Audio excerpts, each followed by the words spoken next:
आज आपके यहाँ से मुख्यमंत्री हैं, भाजपा की सरकार है, क्या बनाया? कोई ऐसी चीज आपको दिख रही है?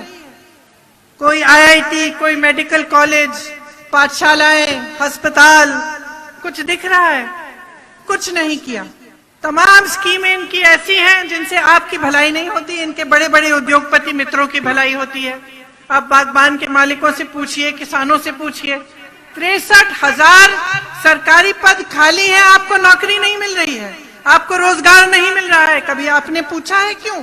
और ये जो परंपरा आपने बनाई है ना कि हर 5 साल सरकार बदले, इससे नेता सीखता है।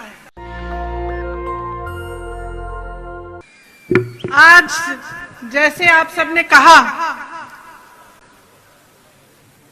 हम 2 महापुरुषों की याद करते हैं। सरदार पटेल जी, जिनका आज जन्मदिन था, जिन्होंने देश को जोड़ने के लिए, अपने कर्तव्य को निभाने के लिए दिन रात एक किया।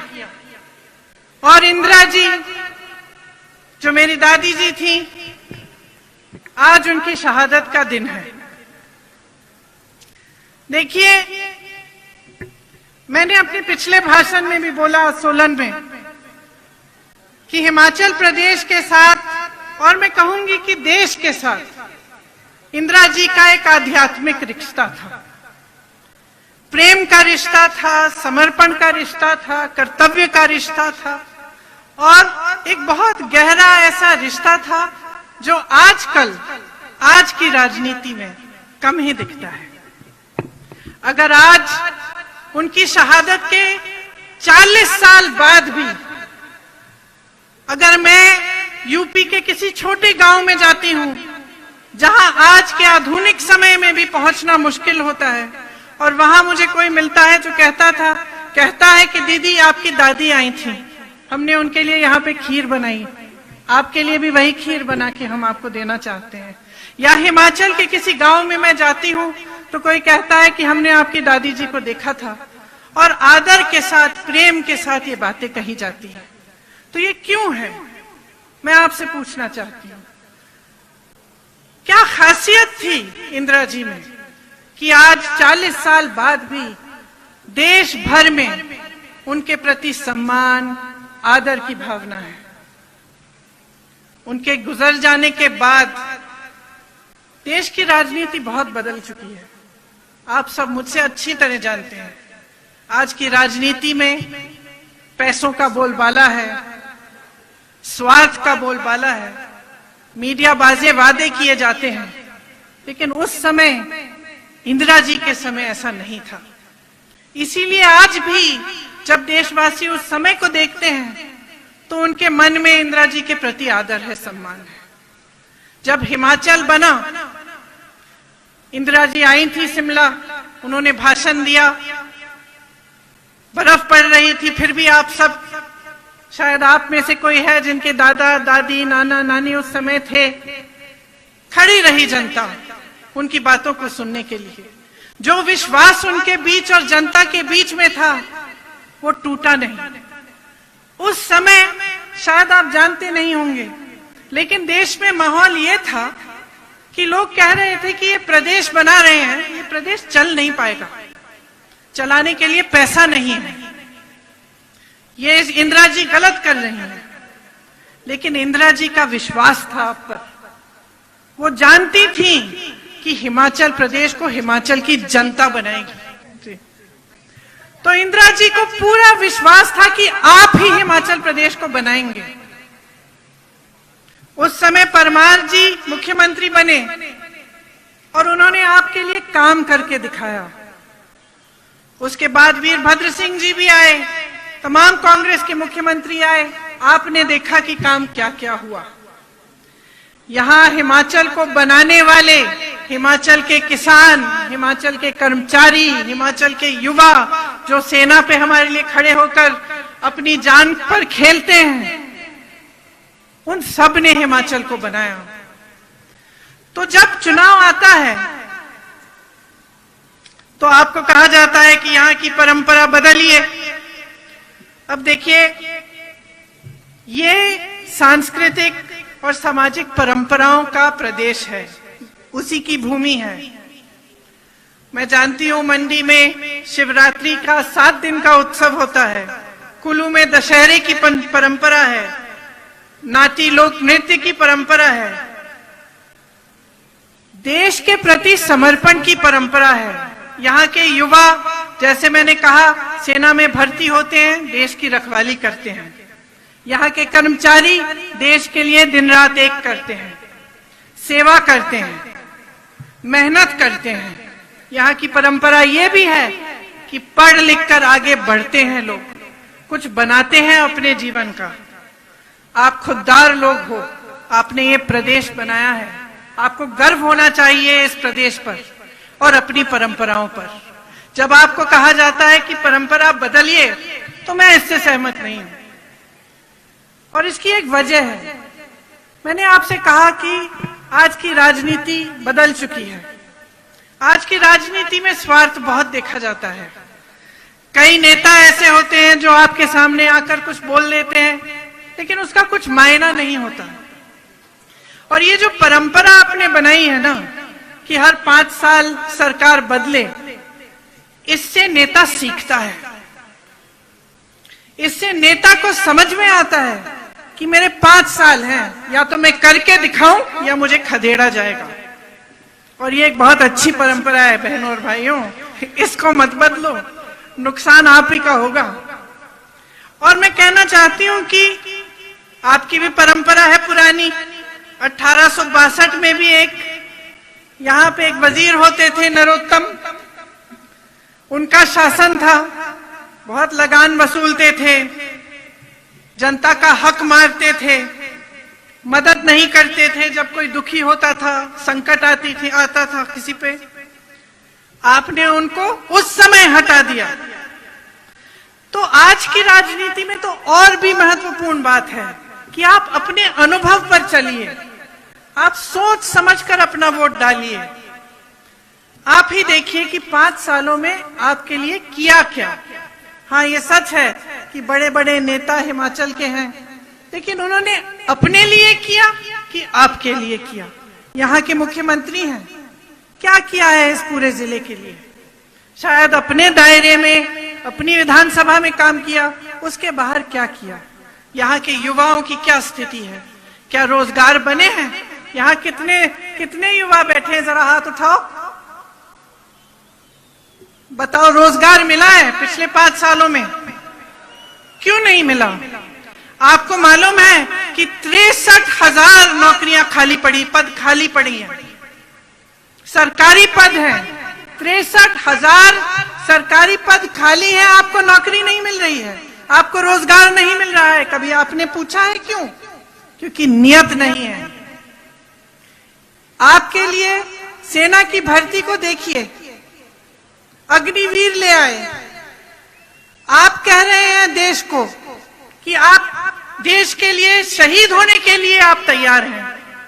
आप कह रहे हैं आप जाके सरहद पे खड़े होंगे हमारे लिए, और ये सरकार कह रही है कि ठीक है, आपको ना पेंशन मिलेगा, आपको ना कोई रैंक मिलेगा, 4 साल बाद आप घर लौट जाओ। ये हालात है कि हर भर्ती में घोटाला है, चाहे यूनिवर्सिटी के शिक्षकों की भर्ती में घोटाला है, चाहे पुलिस की भर्ती में घोटाला है। तो क्या किया है नौजवानों के लिए? वही नौजवान जो इस प्रदेश को बनाने वाले नौजवान हैं, जिनका भविष्य इस प्रदेश से जुड़ा हुआ है, देश से जुड़ा हुआ है। उसी तरह से आप देखिए पिछले 5 सालों में कमर तोड़ महंगाई है। दूध, दही, आटा, सरसों का तेल, पेट्रोल, नाम लीजिए, महंगा हो गया। जीएसटी लगा दी। यहाँ पे सेब के बागबान वाले हैं, आप जानते हैं कि उसके पैकिंग के गत्ते पे भी जीएसटी बढ़ा दी है। तो हर तरफ से आपको मारा जा रहा है, चाहे महंगाई से, बेरोजगारी से। यहाँ के कर्मचारियों ने इस प्रदेश को बनाया। शायद इस प्रदेश में सबसे ज्यादा कर्मचारी होंगे पूरे देश भर में से, अगर प्रतिशत देखा जाए। लेकिन आज सरकार क्या कर रही है? आपकी पेंशन छीन लिया, तो आपकी पेंशन भी छीन ली। आप जिंदगी भर काम करेंगे और सरकारी नौकरी के लिए क्यों चाहते हैं लोग सरकारी नौकरी?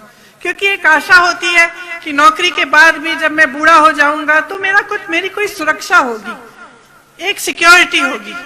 वो भी छीन लिए आपसे। तो बेरोजगारी है, महंगाई है, तमाम स्कीमें इनकी ऐसी हैं जिनसे आपकी भलाई नहीं होती, इनके बड़े बड़े उद्योगपति मित्रों की भलाई होती है। आप बागबान के मालिकों से पूछिए, किसानों से पूछिए, दाम कौन तय कर रहा है आज फसल का? क्या आप तय कर पा रहे हैं? नहीं कर पा रहे हैं। बड़े बड़े उद्योगपति हैं, उन्हीं के कोल्ड स्टोरेज वही तय करेंगे दाम। आपसे खरीदेंगे 90 रुपए में और जाके बेच देंगे कितने में ही, जितना उनका जी चाहे। तो ये स्थिति है। और जब ऐसी स्थिति आ जाती है एक प्रदेश में या एक देश में, तो जनता को जागरूक होने की बहुत ही ज्यादा जरूरत है। आप मंडी की अर्थव्यवस्था को देखिए। आपकी अर्थव्यवस्था खेती, बागबानी, सरकारी कर्मचारियों पर निर्भर है। सेब, टमाटर का आपको सही दाम नहीं मिल रहा है। कोई फूड प्रोसेसिंग यूनिट यहां बनाया नहीं गया। यहां के युवाओं के लिए रोजगार नहीं मिला। कोई भी विकास नहीं हुआ। यहाँ की सड़कों का भी बुरा हाल है। तो आप अपने आप से पूछिए कि 5 सालों से ऐसी राजनीति चल रही है आपके प्रदेश में, क्या आप 5 साल और इनको देंगे? तो 5 साल और में होगा क्या आपके लिए? तो अपने अनुभव पे चलिए। मैं सिर्फ आपसे इतना आग्रह करना चाहती हूं, जागरूकता से अपने अनुभव पे सोच समझ के देखिए कि हमारे लिए 5 सालों में किया क्या और दूसरों ने क्या किया, कांग्रेस पार्टी ने क्या किया और कांग्रेस पार्टी आज क्या कह रही है। मैं आपको कुछ चीजें बताना चाहती हूं जो कांग्रेस कह रही है कि वो करेगी। फिर आप देखिए कि कांग्रेस के प्रदेशों में जब उन्होंने वादा किया, क्या वो वादे रखे? क्या जब कांग्रेस के प्रधानमंत्री आए उन्होंने वादा किया कि किसानों का कर्ज माफ होगा, तो क्या किया कि नहीं किया? किया ना। बघेल जी बता रहे थे कि अपने प्रदेश में जब ऐसा वादा किया तो सरकार बनते ही 3 घंटे बाद उन्होंने ये काम करना शुरू कर लिया। आज हिमाचल में हम कह रहे हैं कि जब मंत्रिमंडल पहली बार मिलेगा, अगर हमारी सरकार बनेगी, उसी मीटिंग में ये घोषणा आएगी उस मीटिंग में से निकलकर कि पुरानी पेंशन आपको वापस मिलेगी। हम कह रहे हैं कि ये जो 63,000 खाली पद हैं, इनको भरा जाएगा। इससे ज्यादा आपको 1 लाख रोजगार आपको उसी कैबिनेट मीटिंग में तय होके उस दिन से मिलना शुरू होगा। 5 सालों में हम कह रहे हैं कि कम से कम 5 लाख रोजगार हम बना के दिखाएंगे। जो मेरे युवा मित्र हैं यहाँ, आप सब जिन्होंने हाथ उठाया, 680 करोड़ का एक स्टार्टअप फंड बनाएंगे जिसमें 0% ब्याज पे आपको मदद मिलेगी। आप अपना छोटा कारोबार बनाना चाहते हैं, बिजनेस बनाना चाहते हैं, आपको पैसे मिलेंगे और एकदम 0% ब्याज मिलेगा उस पर, ताकि आप अपने पैरों पे खड़े हो सके। हर गांव में हम मोबाइल क्लिनिक बनाना चाहते हैं। आपको मालूम होगा कि वीरभद्र सिंह जी के समय में कितने आपके जो प्राइमरी हेल्थ केयर सेंटर है वो बने थे, लेकिन आज के दिन वो ठीक तरह से चल नहीं रहे हैं। हम चाहते हैं कि इनको फिर से अच्छी तरह से चलाया जाए और हर गांव तक मोबाइल क्लिनिक जाए। हर विधानसभा में हम 4 अंग्रेजी के मीडियम स्कूल बनाना चाहते हैं। तो आप ही देखिए, ये तो कुछ ही चीजें हैं। हमारे घोषणा पत्र में बहुत ऐसी चीजें हैं जो हम आपकी भलाई के लिए करना चाहते हैं। आप अपना अनुभव देखिए। कांग्रेस ने मंडी में IIT बनाई, 24 घंटे पानी को उपलब्ध किया, सीवरेज सिस्टम बनाया, सचिवालय बनाया, शासन प्रशासन के लिए मंडी में एक सेंट्रल जोन बनाया। वीरभद्र सिंह जी ने गांव-गांव में पाठशालाएं बनाई, शिक्षा साक्षरता में हिमाचल को एकदम टॉप पे पहुंचाया।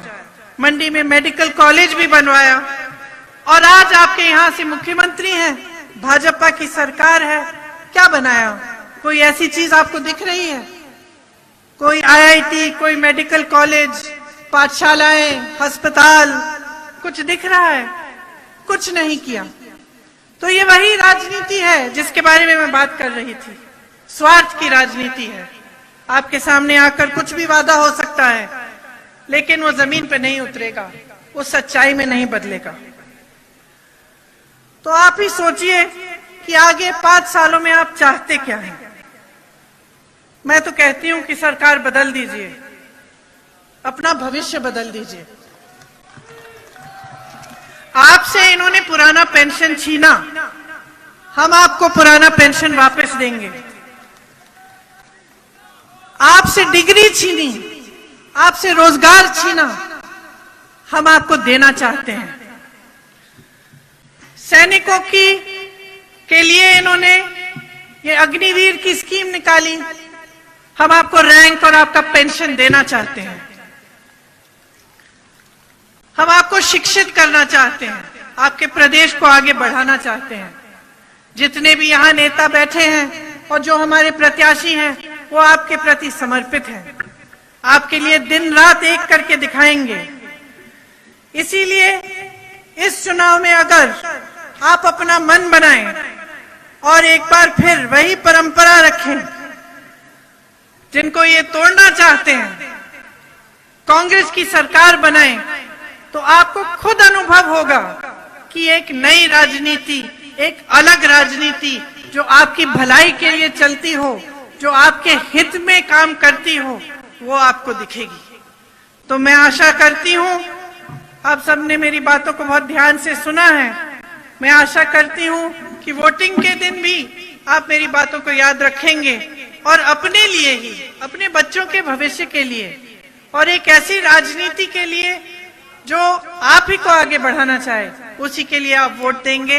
आप सबको बहुत बहुत धन्यवाद। जय हिंद, जय हिमाचल। नेशनल दस्तक की आपसे गुजारिश है कि अगर इसको बचाना चाहते हैं तो नेशनल दस्तक को सब्सक्राइब करने के लिए रेड कलर के सब्सक्राइब बटन को दबाएं, फिर बेल आइकन की घंटी दबाएं। नेशनल दस्तक को बचाने के लिए बहुत जरूरी है कि हर खबर को शेयर करें, लाइक करें, कमेंट जरूर करें।